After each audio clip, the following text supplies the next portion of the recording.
বোনের 3 বেটাই আমার 3 তারতে মাত্র 1 মাস বয়সী সন্তানের মুখ দেখা হলো না শামীমের। 2 বছর আগে বিয়ে করলেও স্ত্রীকে কাছে থেকে দেখার সুযোগ হয়নি সাব্বিরের। পরিবারের সচ্ছলতার স্বপ্ন নিয়ে সৌদি আরবে পাড়ি জমিয়েছিলেন তারা, কিন্তু সেই স্বপ্ন পুড়ে ছাই হলো ভয়াবহ অগ্নিকাণ্ডে।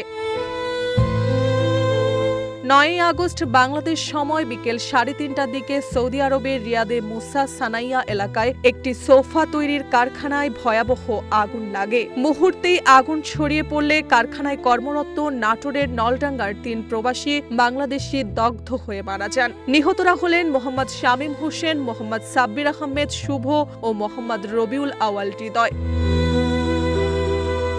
নিহত শামীমের মাত্র 1 মাস বয়সী সন্তান রয়েছে। পরিবারের সচ্ছলতার আশায় ঋণ করে সৌদি আরবে গিয়েছিলেন তিনি, তবে সন্তানের মুখ দেখার আগেই চলে গেলেন না ফেরার দেশে। অন্যদিকে সাব্বিরের পরিবারও হারিয়েছে একমাত্র সন্তানকে। পরিবারের সহায় সম্বল বিক্রি করে তাকে বিদেশে পাঠানো হয়েছিল। এখন স্বজনদের আহাজারিতে ভারী হয়ে উঠছে পুরো এলাকা।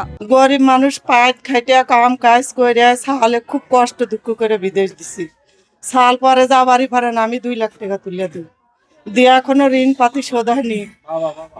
আইডি বিথিন তুলে দিছি, তার বাড়ি ঘর শোধ হয়নি। সাল বিয়া করছে, সাল খুব কষ্ট আছে, এখনো ঋণ পাতি কিছু শোধ হয়নি বাবা।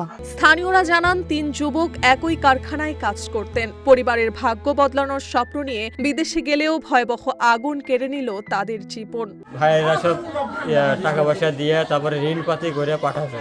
4 বছরের মধ্যে এই কামটা হয়ে গেল। জেনাপাতি কিছুই শোধ হয়নি, বাড়ি ঘর করতে পারেনি। বিয়ে করতে ধরেন যে বছর দিয়ে হলো, মোবাইলে কালমা পড়াছে, এখনো উঠায় নিয়ে আসেনি। এখন উঠায়নি, মেয়েটা এখনো স্বামীর বাড়ি দেখেনি।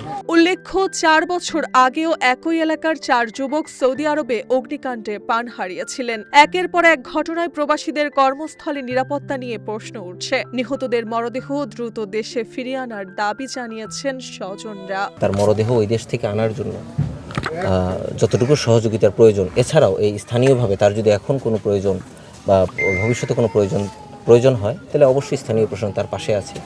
আমরা তাকে এখন আর্থিকভাবে কিছুটা সহযোগিতা করে গেলাম, এরপরও ভবিষ্যতে এই সহযোগিতা চলমান থাকবে।